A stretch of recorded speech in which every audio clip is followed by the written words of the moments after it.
before he shot 3 people and I think killed 2. But yes, from what I've seen, it looks like he was like a Blue Lives Matter supporter, not. Yeah, that does. Not Lives Matter supporter. To be the emerging story, or the one that I've heard the most. But yeah. Like, thank you for being there. Obviously, this was happening before he shot 3 people and I think killed 2. Yeah, but yeah, it's if that one version of the narrative is true, then he was a 17-year-old with an assault rifle who probably crossed state lines to go to a protest, which he shouldn't have been at anyway, probably. But yeah, I don't know how much there is to actually talk about it, just because there's no real information.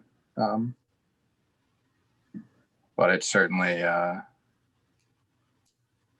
plays into people becoming more radical and violence and yeah. But I don't really have like actual direction if that I would like to take that conversation in particular. Well, let's brainstorm for a little bit. There's plenty to talk about there.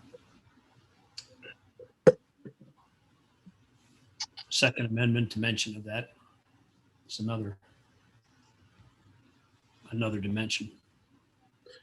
If we are going to talk this, can we, I feel like there's a lot like to parse through on this. I would prefer not to be on YouTube if we're going to talk through this topic in like an honest way. Totally get it. Yeah, I'm fine. Yeah, I'm fine not talking about it, just because it is one of those things that I feel like we might, it kind of plays back into the Portland situation where we might be just discussing how to parse through what's true and what's not. And especially because it just happened. So like, I don't actually know what happened. But yeah, what was John's topic? I was talking about this podcast I was listening to, just talking about the way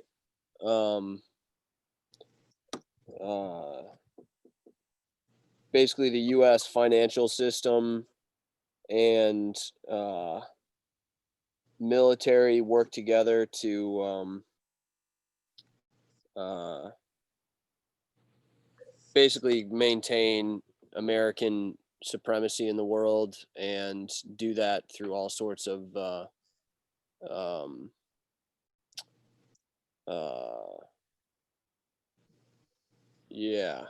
pretty shady ways, through treaties, through trade agreements, through supporting or trying to topple different governments. Just the military industrial complex thing, or? Yeah, some of that. The podcast started off talking about the most recent bailout, the coronavirus bailout. And just looking at basically how our government is willing to spend money and the sorts of interests that are basically preferred in that situation.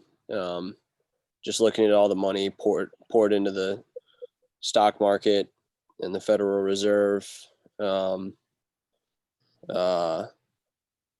so you just have that one side of basically government spending there combined, and then just contrasting that with reticence to spend money on social programs or to actually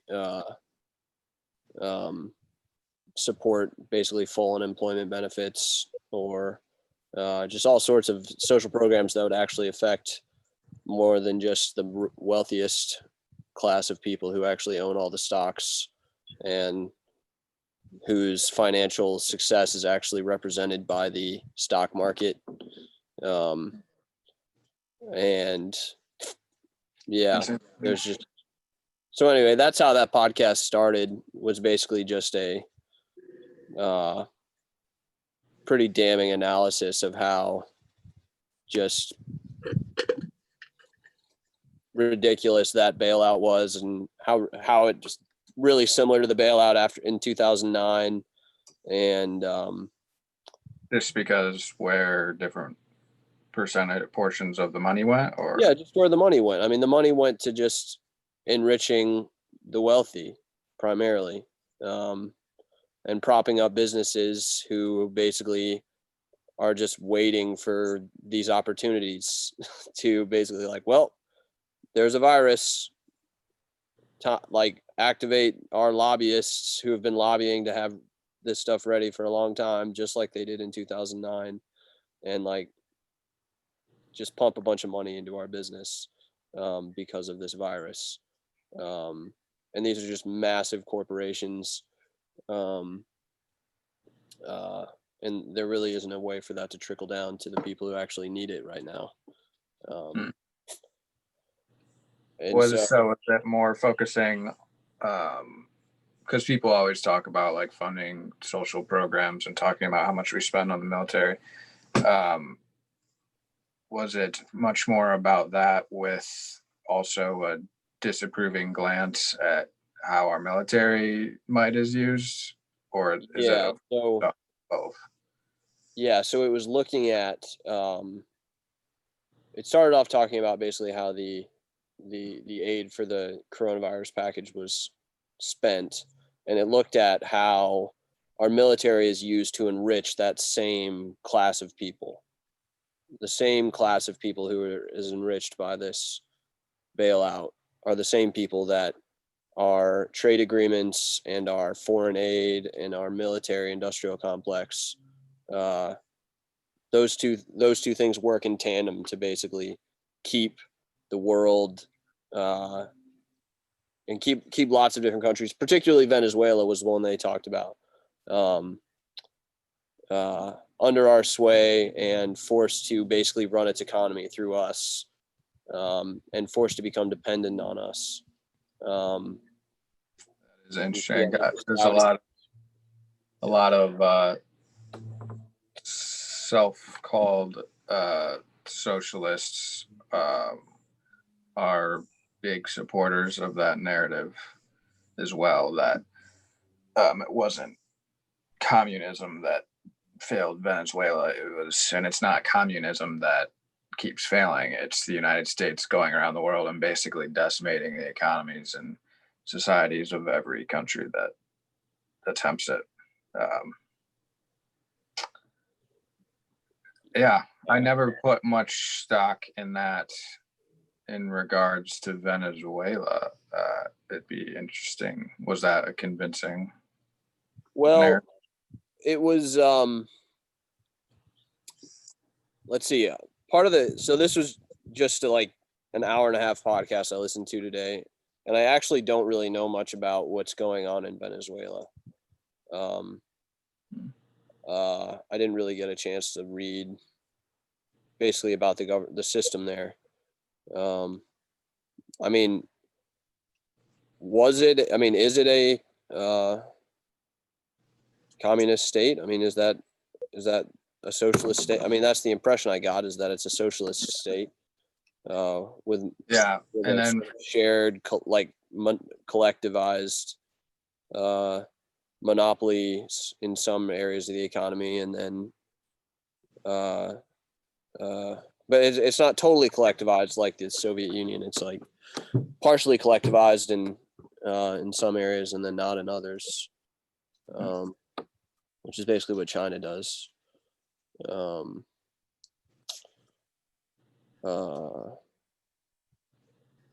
I guess the crux of the part of the thing they were saying was just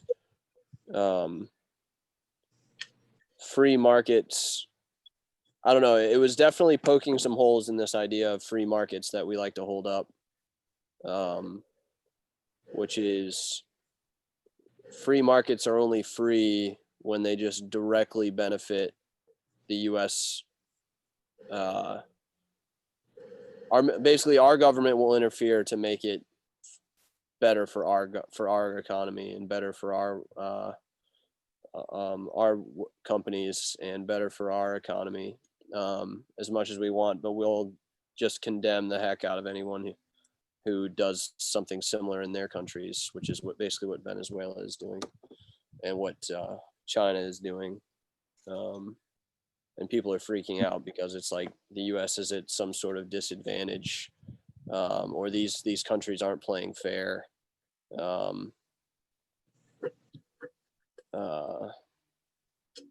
But yeah, I would like to have a longer conversation on this, but I'm really not. I don't know enough yet. But it was a really interesting podcast. I'm definitely gonna check that one out. And I would say the biggest things were how. Let's see. Some things that I wanted to read about more coming off of this podcast was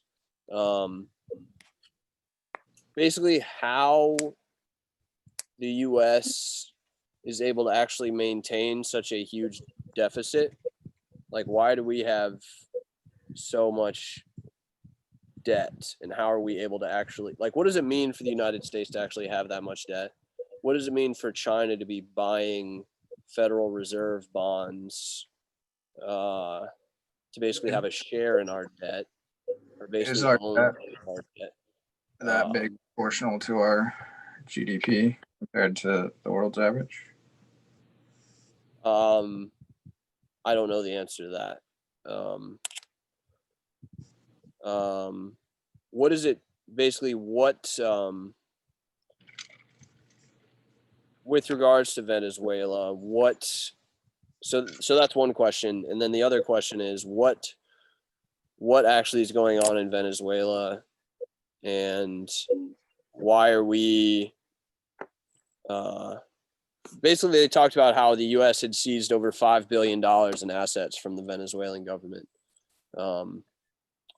throughout the world, in basically relying on a treaty where, or a trade agreement that basically held the Venezuelan oil reserves as collateral for basically a loan to the Venezuelan government. And so we're basically just taking the collateral on a loan that is in theory not being paid back, because the way these guys presented it is basically the U.S. is not allowing Venezuela to pay back their loan, and it's being like, well, we're not going to let you pay back your loan, but now that you're not paying back your loan, we're just going to steal your oil. And now we can seize it anywhere in the world. And the reason we're able to do that is because we're surrounding their country with gunboats. And they don't have any of those. So anyway, it was just, it painted a pretty dark picture of what we're doing there. And this is all,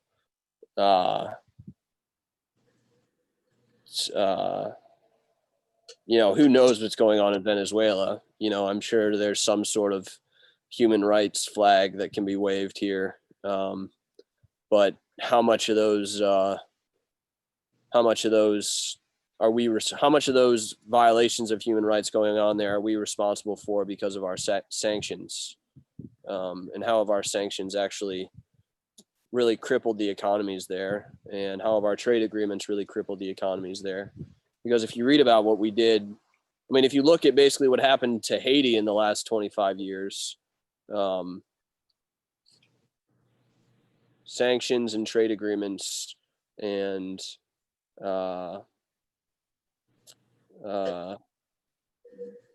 just intervention clearly just backfired spectacularly to our enrichment and to the detriment of those countries in a pretty just horrific way, particularly in Haiti, which is pretty infuriating. I know very little about this, but the question that makes me think of is, do you think it backfired, or do you think that could have been part of the intention? What do you mean backfired? Backfired Like, for whom? when maybe we're just using different sense of the word. When I think the word backfire, I think like an unintended consequence comes back and gets you, or like, and something you didn't expect to happen. So like, if the United States was in good faith trying to put in trade agreements to like help Haiti or just like help ourselves, I am not super versed in this topic, but I guess the heart of the question I'm asking is, do you think those trade agreements were put in place intentionally, knowing that it would really hurt Haiti and really financially enrich us? Well, I think people would say, I'm sure an argument could be made that it would happen by accident, but it seems like a pretty consistent story where the U.S. has an incredibly powerful agricultural sector. We produce just an astonishing amount of food for the world. And when working through the World Bank or the World Trade Organization, a lot of these developing countries, in order to get basically loans for developing their countries, they basically have to just say that they're going to be producing their what they're going to be investing in, the infrastructure they're going to be investing in, is for export. And so basically what these countries are forced into is a situation that they're able to produce commodity crops, but they're not able to produce real food. Like, so for example, and going back to the Haiti situation, Haiti used to have a ton of rice fields. But basically because of the, where am I going with this? Where I'm going with this is the way we incentivize development in developing countries basically disincentivizes them to create a basically self-sustaining agricultural system where they could actually feed their own people. And we incentivize them to produce cash crops for export into the world. And what that creates, and basically then they just import, like in Haiti, for example, they were just importing rice from Louisiana when they could have just been growing it themselves. And now you have a situation where in Haiti, they just degraded. I mean, you look at throughout the world, it's like, why is there so much poverty and starvation all over the world? And it's because they just didn't actually develop the infrastructure to feed themselves. And why didn't they do that? And why does that story just keep happening over and over again throughout the world? So when you say, was it on purpose or was it an unintended consequence? I don't know. It's certainly pretty cynical to say it's on purpose, but when it keeps happening over and over again, you begin to wonder what's going on. Yeah, with that added context, on purpose versus unintended consequence feels like it feels like a false I'm struggling to come up with the word, but it doesn't have to be one of those two things. To like, from hearing you explain it that way, it seems like interest in business superseding interest in people's ability to like support their own people, and actively turning a blind eye in the name of business towards people's ability to feed themselves and lift themselves and their community out of poverty is what it looks like to me. So there's definitely like an on purpose part of it. Like, do I think the person writing is like, ha ha ha, or trying to ruin the world? Not quite to that degree, but definitely there's a degree, or I guess not definitely, but to like hearing you explain it that way, it seems like a degree of being like profits over everything and actively not caring about the impact of how those profits for you make other places unstable. So you mean we're pursuing our national interest? or in a certain way, one might put it that way, right? Including our national interest includes the interests of our businesses. They employ our people. You hear this all the time, right? They sustain our role in the world. Totally, but I would also add, like, and again, I am not a scholar on this topic, but it sounds like pursuing our national interest, yes, and also saying it only that way, to me, glazes over the impact of what is happening, which I think the impact of what is happening is an important piece of the narrative we paint.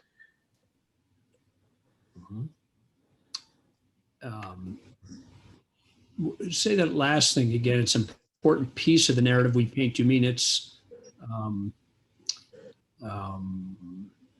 Yeah, I can say we tell. Go ahead.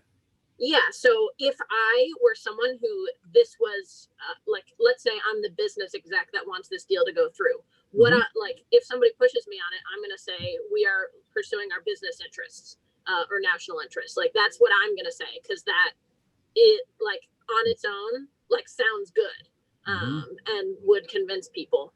I think going back to what we were saying about journalism, I think a rational person in learning about this new, or not new, a rational person in hearing about this business agreement would want the information on how this business deal might impact the ability of individual communities to be able to feed themselves and support themselves, and also the long documented history about how this is not an isolated incident. This has happened other places and has been happening other places. So I think the impact of pursuing if you're going to say we are pursuing our national interests, I understand just saying that in an effort to persuade people, but I think it's important to know what the impact of that is. And I don't think the business people don't know. I think they either don't care or don't care as much as driving up profits and pursuing national interest. So there, to me, it seems like a degree of overlooking problems because they don't impact you personally. What are you thinking, John Rose? I don't know a ton about this. It is super interesting. But I do think it is partially just a natural occurring phenomenon, practically, that when the global markets come into contact with less developed nations, they basically start extracting resources and trying to make money off of them. And then that could be okay if the profits went back to a large amount of the people or a larger amount of the people. But what happens is a huge amount of the profits just go back to a few people. And so it basically just becomes this extraction of wealth. And the trade-off is that only a few people in the underdeveloped country get mega wealthy.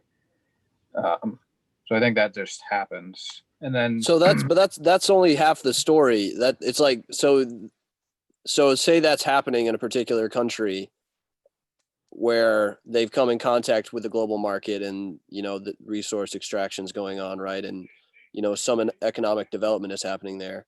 And then that country is like, this is super jacked up. We actually want to have a different economic system where we actually can develop in a more linear way, become more self-reliant, become more self-sustaining. And we're going to take steps in our country to make that happen. And then when you try to make that happen, you get smashed with sanctions from the people in control of the global markets, starving your people. And then if you still manage to hold on a little bit longer, some people trying to enrich themselves from the global market basically get guns given to them by the people in charge of the global market. And then you have an authoritarian overthrow of the democratically elected government in the country.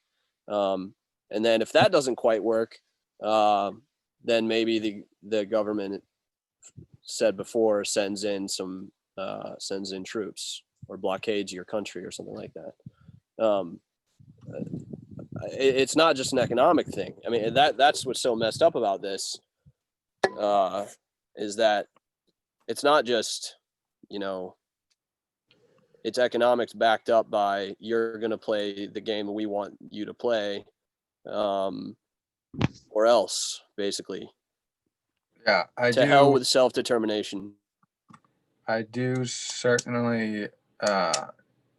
There's a very long and sordid history of America intervening in South America, mostly. Like, there are so many wars and interventions that we've never even heard of. I mean, they're out there, but they're just not part of the popular memory. I think the term Banana Republic comes from one of those interventions where they basically, a big banana producer in the US wasn't getting the deals that they wanted. And so the US basically came in and overthrew the government.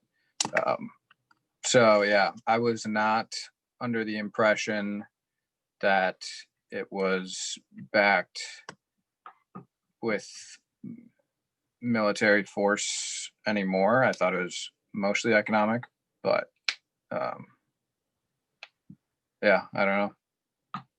I wasn't referring to a particular example happening now. I was just sort of describing the pattern. Yeah, actually, I don't really know.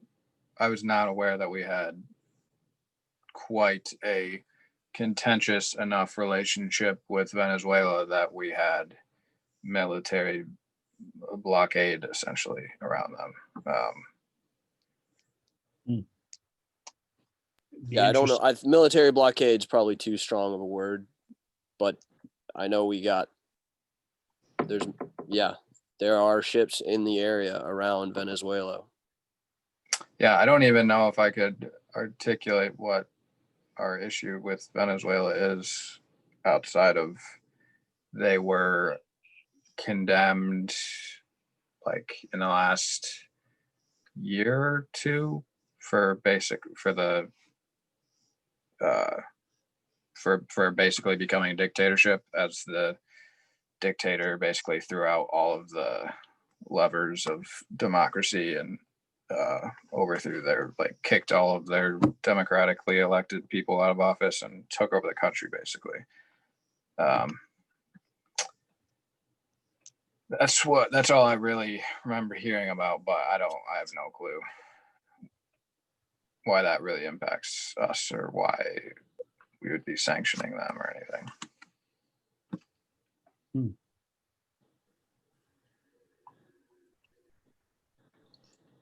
Yeah. Talk about here.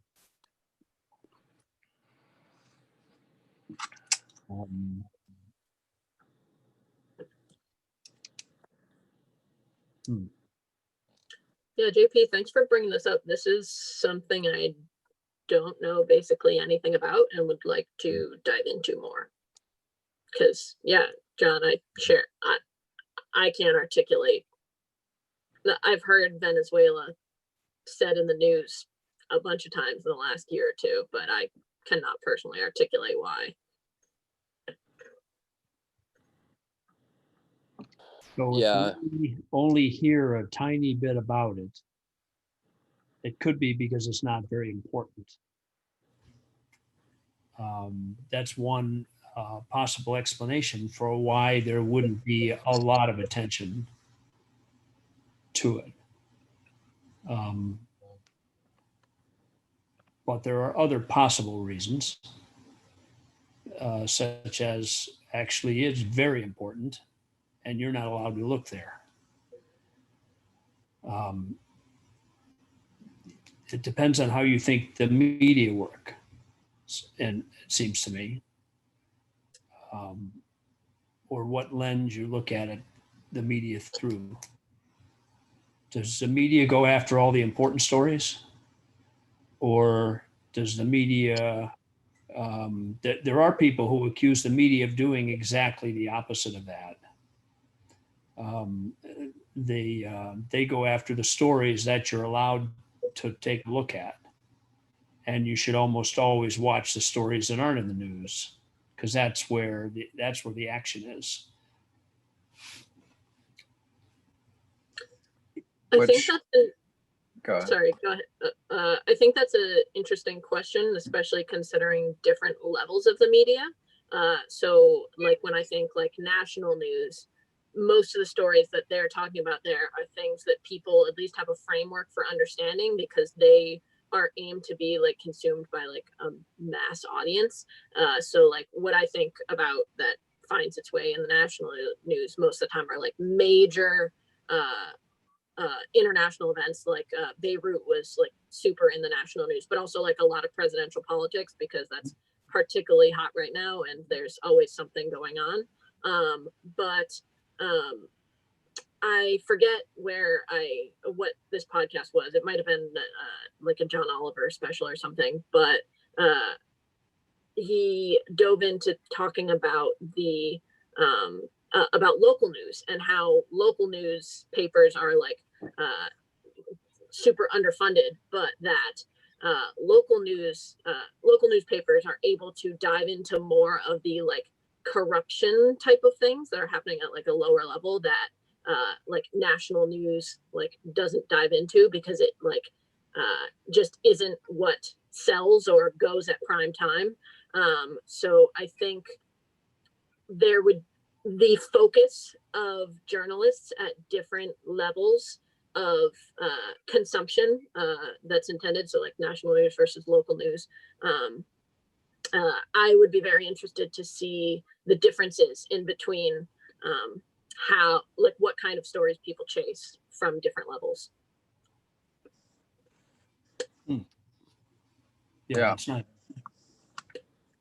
It is kind of hard for me to imagine that the greatest motivator for those stories not getting as much coverage is just they don't get as many clicks, they don't get as many eyeballs, they don't make as much money. We could be kind of conditioned not to care about those stories, I guess, but it always seems to me like if there was a big interest and a lot of people wanted to hear the news and a lot of people were tuning in, then it probably would be covered, it seems. That just see that's that. I mean, I'm sure there's a lot more layers to it than that, but that always strikes me as the strongest motivator for what the media decides to cover. Yeah, and I even think about like we're pretty smart people and have been saying we've been like able to talk about it a little bit, but like lacking a lot of context. So if I was a journalism wanting to explain this story and I'm on anything that has so much prior context in order to understand what's really going on is necessarily a much more difficult story to not only tell, but also get people to care about, which would increase the amount of time that gets spent on it being talked about. So just the like pure huge amount of legwork that goes into being able to understand this issue with any sort of intelligible levels, I think would be a huge barrier to having it frequently discussed about on particularly national news.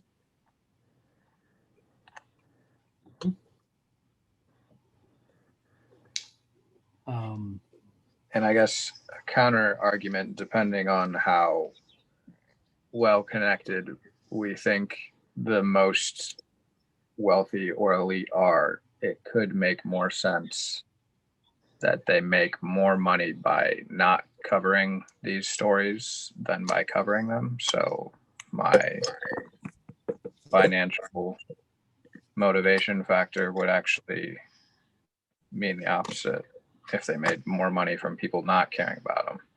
Doesn't Jeff Bezos own a paper? No, Bloomberg has a paper. Lots of those guys. Yeah, It's the Washington Post. Okay. Bezos has the Washington Post? Ooh. Mm-hmm. Yeah. JP, thanks for the link you just dropped into the chat box. I mean, you guys have an interest in these things. I actually do have a lot of interest in these things. But, you know, as I think was coming out in the conversation here from a number of folks' comments, it's difficult. It's difficult to follow these things. There's a lot of history. What's the history in Iran? What's the history in Syria? What's the history in Venezuela? What's the history in Yemen? What's the history in Colombia? What are the economics that are engaged there? Where are the raw material? Where are the raw materials? Where are the mineral resources in the world? What are the forecasts of raw material needs? What are the political alignments in the world, and what could be the trade the trade agreement implications for a realignment in economic interests? What will happen to the United States if the Silk Road of China vision, right, gets actually instantiated? Gosh, they may start to lose votes in the United Nations, for example, right? And thus not be able to impose an embargo on a given country. That's something that happened quite recently. So yeah, I mean, you'd kind of have to know a lot about international economics. And you'd have to know about the history of these countries, the history of political regimes, the history of US intervention, US policy. That's all. Just everything. Yeah. Yeah. It does seem like for someone who it's not their job, it would be very difficult to really try and understand more than like one country or one situation. Like just trying to actually understand what's happening in Venezuela, or what's actually happening with our relationship with Iran and all that development. So it is super interesting. I think, yeah, I definitely. But it's like, what's the lens to look at that stuff through? I mean, I think that's like, what language do you use to even talk about those things? Like, I don't know anything about international and global economics. I don't know anything about that. I know nothing about that. That's literally the most important thing in the world. It's like, I mean, that's how they get like away from with the it, global, like from the global scale, it's like that's the most important thing. I mean, it's like that's what countries are doing things for, that to basically maintain economic or increase economic growth and power and influence. And I don't even have the language to talk about the ways in which those battles are being waged. I mean, I think that's the lens to explain the behavior. I mean, I don't know. What's that say about your education, I wonder? Being a little provocative. Shouldn't have gone to Trinity. No.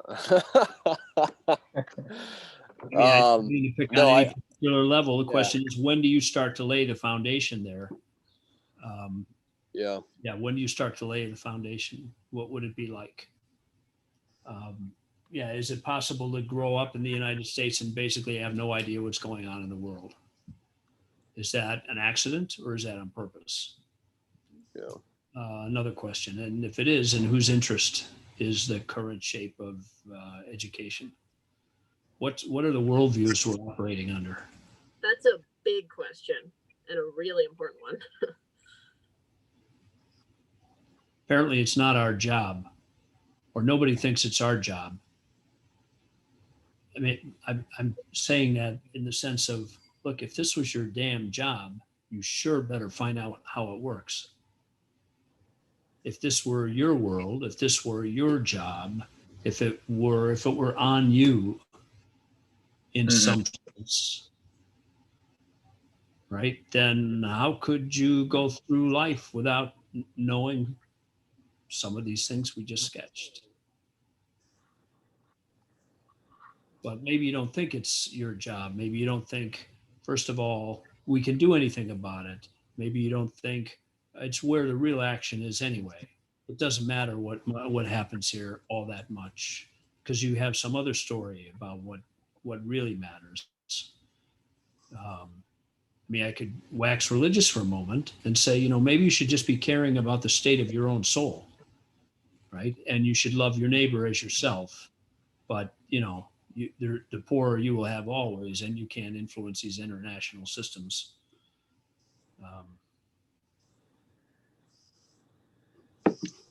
If you thought that, maybe you wouldn't have any courses in international history or I have in taken some courses in international history. international finance. Maybe you wouldn't find out where the money goes. Maybe it's not so much in your interest. You're not going to get it anyway. I'm just poking the bear in a way, Yes and no. I mean, I'm poking the bear with things I've actually thought about. I don't mean that in a. I just mean these things matter to me personally. It's a confession, actually, to the extent that I don't know as much about them, which is why I do try to pay attention. And you won't read much about these things. I mean, you can watch the official. Here I'm going to be a little provocative. You can you can watch the Council of Foreign Relations official TV show. There's Saeed Zakaria's show on Sunday, right? And then do you know what? Can you name another show that touches on any of these issues? And I that couldn't have named that show, so. yeah. Okay. Well, that show is basically where, Richard Haas and others, who's the chairman of the Council of Foreign Relations and has been for a very long time, will come on frequently as a guest. World leaders from various places will come on. And it is a highly civil and in some ways informative, but it's a good question who that show is for. And and it certainly isn't a show that you hear talked about a lot. They might bring Fareed Zakaria in on a CNN and on any non-Fareed Zakaria show on CNN. They might bring him in as a guest only if there's about 5 minutes tops of conversation about some international event. And there may be a 5-minute moment in the sun, right, about some real international developments. Mostly you just get when you hear about them. I mean, think about it. When you hear about Iran, what do you hear? Or Syria, or Venezuela, or Yemen, excuse me, or Afghanistan, or Colombia. Colombia, you hear about less actually because you hear about that a little less than the others. But I'd put it in there right with Venezuela, in part because an ungodly amount of the world's mineral resources are there. Not something you hear about. You do hear about that about Afghanistan, but mostly that's sort of treated like it's a National Geographic little interesting thing, right? You don't hear about it as any reason why anybody might go to war and stay there for 20 years. It doesn't come up in that context. What are we doing in Afghanistan? We're fighting the war on terror. That's what we're doing in Afghanistan. We're fighting to make sure that we're preserving freedom in Afghanistan. By which we mean freedom for us and maybe freedom for others. The echo goes on because other countries have terrorist problems also. And terrorism is a very bad thing. So that's why we take over other countries and hold them as long as we want. And when they ask us to leave, like the Iraqi government did, we won't. We won't leave. We can't leave because, well, actually, it's not in U.S. national interest. And that's why we're in Syria. It's in the U.S. national interest. And in fact, we should take their oil. Did you follow that story in the last 2 weeks? Yeah, I mean, didn't I forget who? Someone just came out and said we were basically leaving our troops there to protect the oil, right? I mean, well, maybe I'm oversimplifying that. Yeah. That's- What's your scoop here, Uncle Tom? Yeah, that you're right that conversation has come up longer ago in my record. I mean, the president certainly said some things about it, and the president actually tried to pull troops out, right? Threatened to pull troops out and didn't get very far. The president went on national television and said he was being resisted by the military-industrial complex on that issue of withdrawing troops from Venezuela, from Syria. And I had Venezuela sketched in front of me, by the way. That didn't come out of complete confusion. I was just looking at the word on the page in front of me.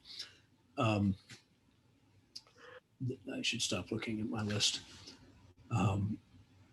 We set up a company, an oil company in Venezuela, in Syria. And we are exporting oil from Syria. And we are taking their oil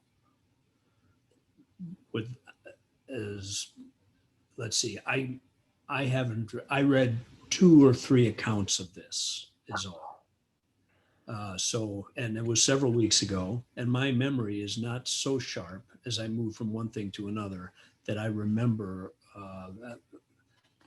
the details well enough to be fluent in it after a mere 2 or 3 articles 2 or 3 weeks ago. There is a company that's set up in Syria, and the U.S. is protecting that company, and we are exporting oil from that region. And it is oil on Syria's. It's hard to imagine a different way of putting it. We are taking Syrian oil. We are doing exactly what the president of the United States said we ought to do. We ought to take their oil, right? I mean, I don't know if you remember that. Trump was absolutely forthright about it. Remember that JP, you might remember seeing this because she says it a lot. Caitlin Johnston frequently quips that Donald Trump is just like every other American president with one small exception. He actually says what we're actually doing. Right. He doesn't hide it. This may be one reason why people don't like him. People in power don't like him. He, on this model, actually doesn't know very much about how all this stuff works. Or either that or he's playing 3-dimensional chess. Kind of depends on who you listen to. But I didn't mean to go down that at all. I just mean to say that the extraction of physical resources from other countries is a thing. I mean, it's happening now. It's talked about rarely, but occasionally is actually happening. And you got to look at, when you look at where conflicts are, you have to look where resources are. And there's almost always raw material in the ground somehow. Either that or strategic position surrounding raw material that's in the ground. The Yemen stuff, and I don't know much about Yemen. Pretty bleak. It is. It's pretty remarkable that we don't have courses in other countries. There are no courses in other countries, and except maybe if you get to university, you might take a course in other countries. I don't mean that there's not some kind of history course that you take. There is 10th grade world history probably, right? Or is it 9th grade US and 10th grade world history is a common pattern? Western history. I 11th grade. definitely never learned about that. Yeah. I think 11th is when we do some international stuff. Mm-hmm. Yeah. Do you think it's a well, it could be easy to say it's a problem everywhere, but do you think it's more of a problem in America than, let's guess, Europe or Japan or something? Or I think Europe. do they do Sorry. any? I just want to understand your question, John. The problem being the under attention Yeah. to international affairs and Yeah, and I think Europe might not be the greatest example because they are literally part of a bunch of other. They're united with a bunch of other countries, and you can take a train ride and go through an hour train ride and go through 3 different countries. So they are a bit more connected just naturally there. right. But do you think that they have any better education on, say, what's happening in Syria or Yemen or?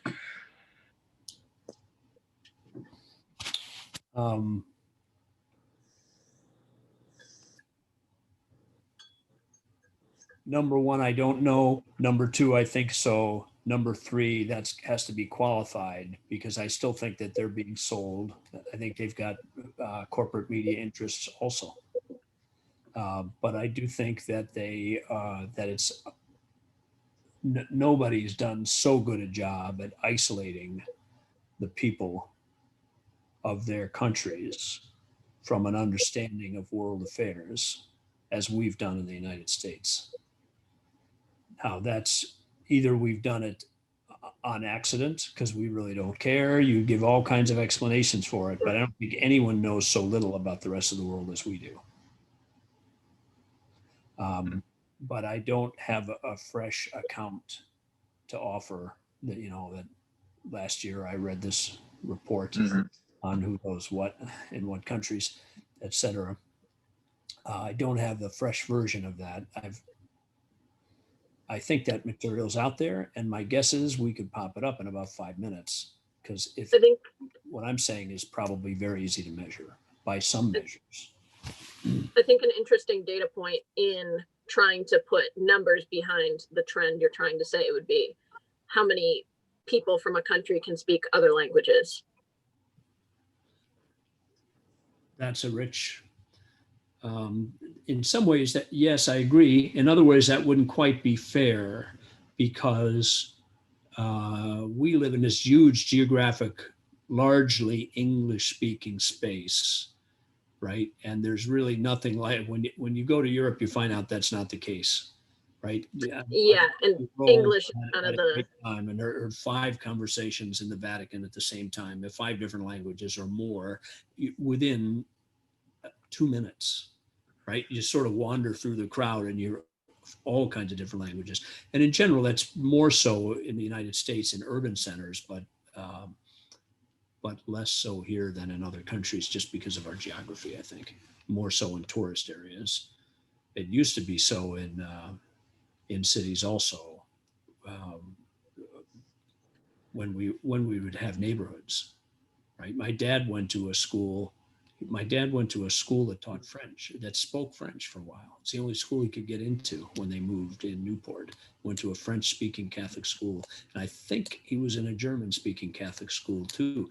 The point is, when my dad grew up, there were such schools, right? There was the French-speaking quarter and the German-speaking quarter.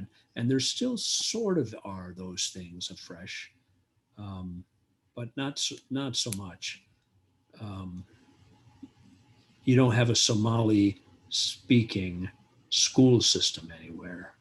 You have English speaking schools that have Somali problems, right? If there's a large Somali population there, there's an assimilation problem into English, but it's less likely that there would be those groups generally don't put on schools of their own in their own language at scale. I think that's true.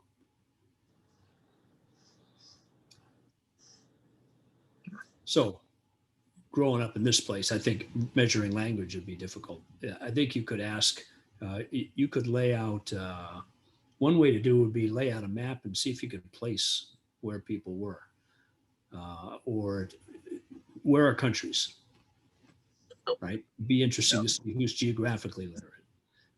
Another would be lay out world events and ask, had they ever heard of them, or can they report one or two, can they say one or two true things about them, right? That might be the most interesting measure. Because even geography, it's like, yeah, if you're one of the many countries in the EU, you probably grow up learning all of them, and then it's a simple step to learn a couple more in the Middle East. If you grow up in the US, we got a bunch of states to learn. So. Yeah. I have been shocked at the degree how many Americans can't name all or even most of the US states. When I was in college, a group of there was a group of 25 people. We all did the states test, and there were a fair amount that couldn't do more than 40 or 45. And I don't think that's because I hang out with dumb people. I think that's because there's not a lot of people don't get a huge focus on geography in America. They make fun of us in Europe for it all the time. Yeah. So these are great questions to zoom right back out real fast.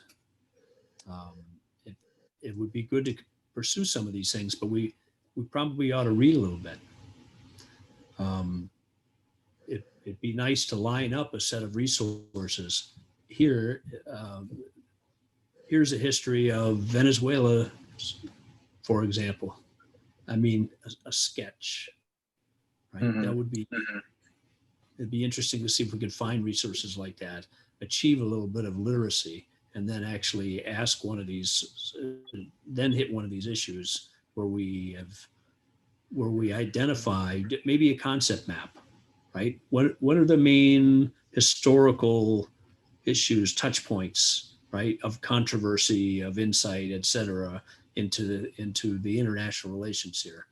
What are those, and how many of them do we know almost nothing about? And what are the resources for getting a clue, just a first clue? So I've read one thing about this concept, right?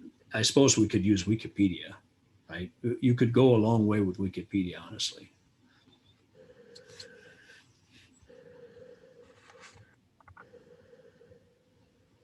That'd be an interesting exercise to try to do it over one international issue. What is it like to be literate around one question, and do a concept map of of say U.S. Venezuelan relations. Oh.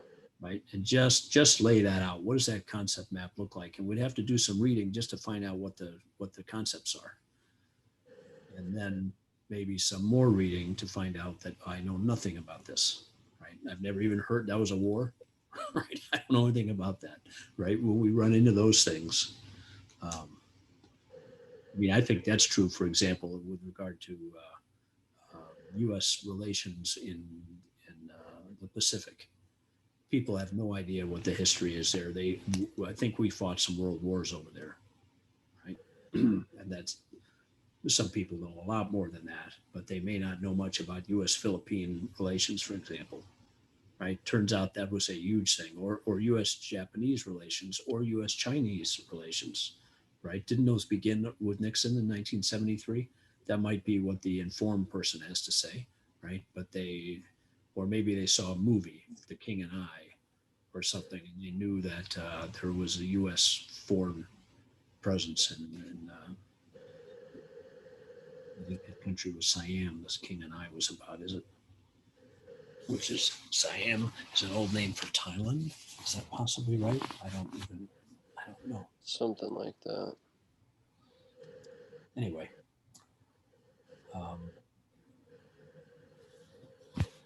That'd be a good thing to do.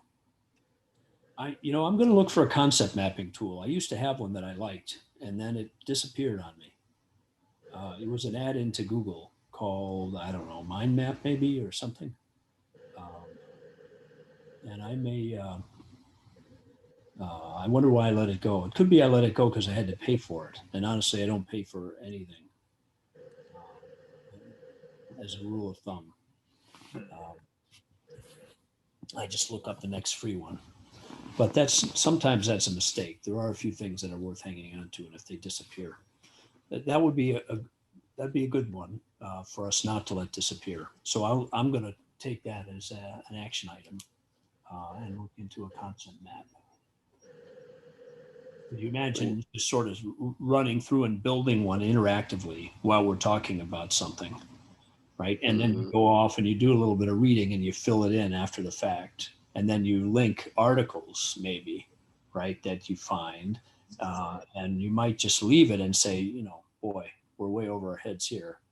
But then you'd have something, right? And as you read about it again, you could start to fill it in. Is U.S. Venezuela relations something you guys would be interested in, like doing some reading on and then trying to have a similar conversation, but more informed in like a week or two? Definitely. Yeah. Yeah. Let's see. I want to read this guy's book, Michael Hudson's book. So I'm probably going to he's got a couple books, but I'm going to read one of those. Okay. I don't know Michael Hudson. He's the guy on the podcast today. Oh, I see. That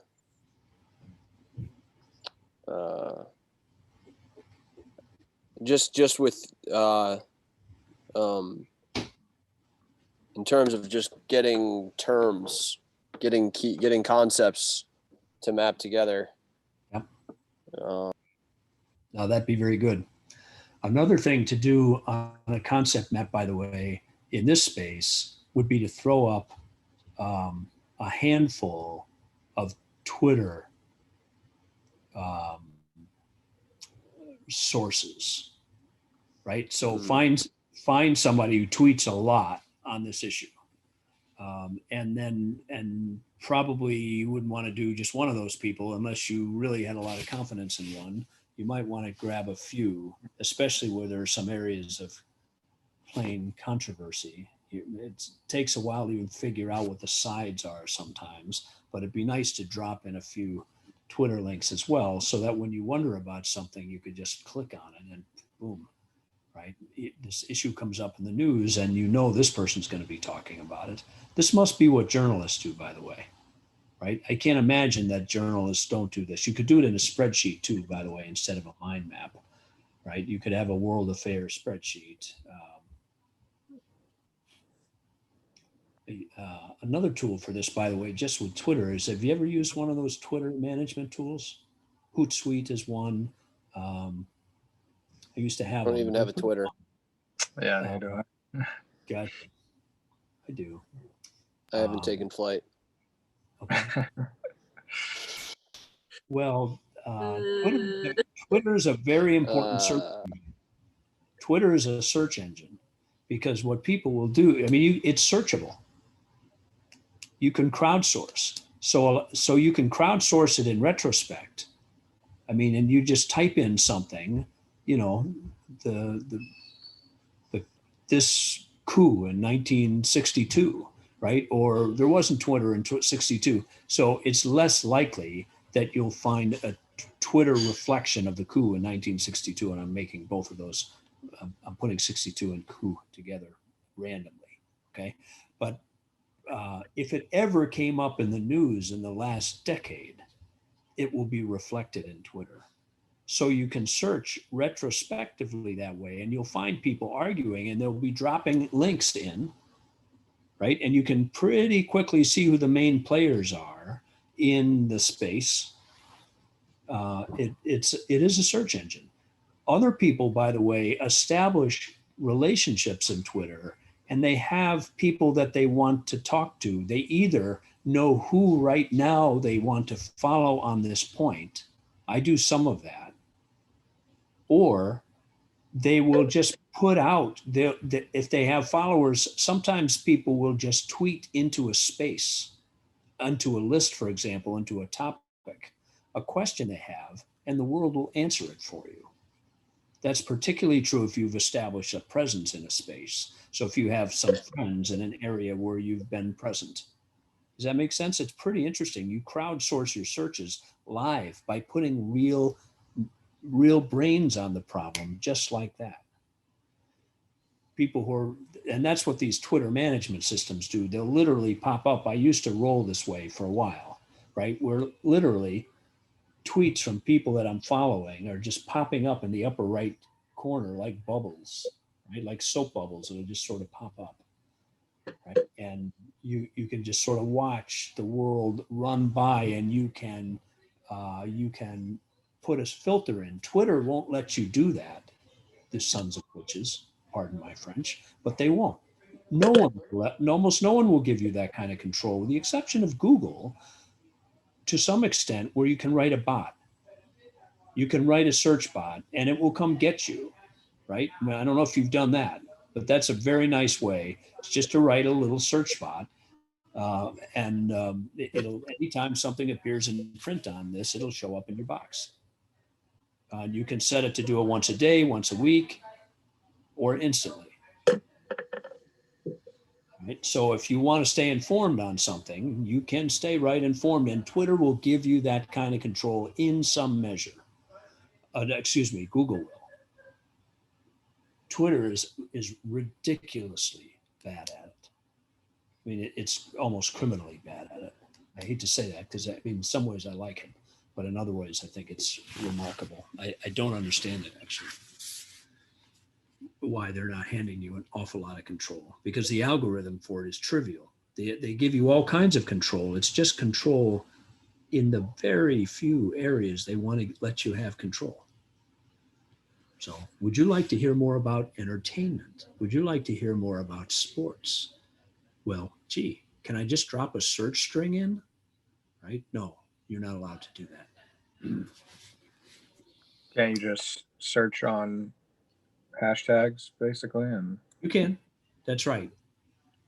You can. But you can't, for example, ask it to give you the top 50 hashtags in in this area over the past 24 hours. Now, there are tools that'll do that, but they're external tools, and yet you have to go and get them. But Twitter doesn't give you anything like control like that. Hmm. It's hard to say what Twitter's up to because they don't sell ads.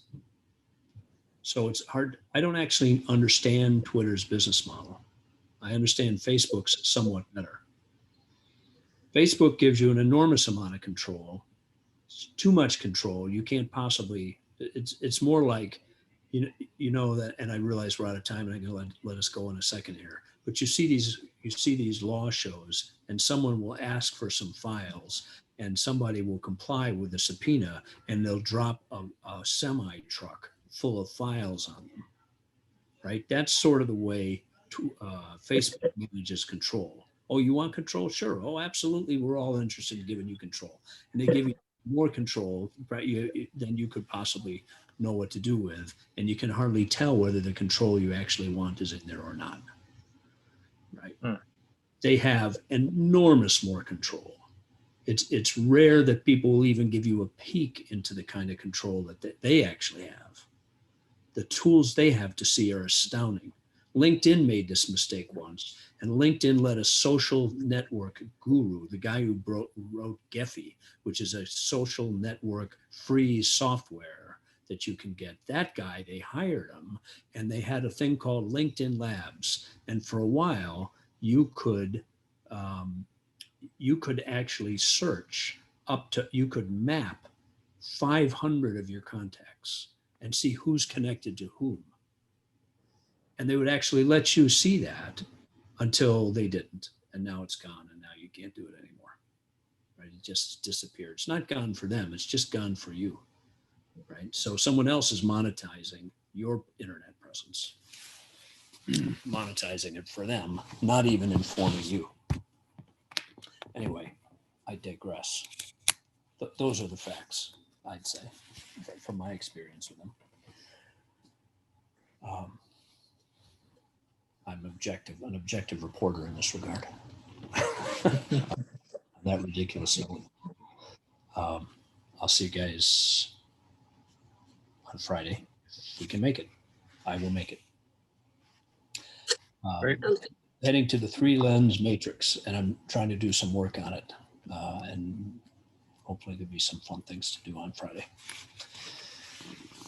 So see you guys. All right. See you guys. Yeah. Great talking to you guys. You too.